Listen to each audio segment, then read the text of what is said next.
Ankleshwar national highway number 48 પર આવેલ Valia bridge નજીક આવેલ નિલેશ ચોકડી પાસે આજે ખાનગી બસ અને ડમ્પર વચ્ચે જોરદાર અકસ્માત સર્જાયો હતો। અકસ્માત એટલો સ્પીડમાં હતી કે બસમાં સવાર મુસાફરોના જીવ અદ્ધર થઈ ગયા હતા। જો કે સદનસીબે આ ઘટનામાં કોઈ મોટી જાનહાનિ થઈ નથી, જેથી તંત્ર અને મુસાફરોએ રાહતનો શ્વાસ લીધો છે।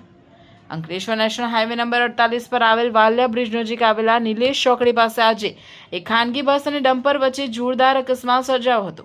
ડમ્પર જોડે ભટકાવાયેલી ખાનગી બસમાં બેઠેલા કેટલાક મુસાફરોને સામાન્ય અને નાની મોટી ઈજાઓ પહોંચી છે। અકસ્માત થતાં જ ઘટના સ્થળે ચીસાચીસ થઈ ગઈ હતી અને આસપાસના લોકો દોડી આવ્યા હતા। વ્યસ્ત ગણાતા માર્ગ પર અકસ્માતને પગલે તાત્કાલિક હળવો ટ્રાફિક જામ સર્જાયો હતો અને વાહનોની કતારો લાગી ગઈ હતી। ઘટનાની જાણ થતાં જ બી ડિવિઝન પોલીસનો કાફલો તાબડતોબ સ્થળ પર દોડી ગયો હતો અને પોલીસે ક્રેનની મદદથી અકસ્માતગ્રસ્ત વાહનોને રોડ પરથી દૂર કર્યા હતા અને વાહન વ્યવહાર પૂર્વવત કરી ટ્રાફિક હળવો કર્યો હતો।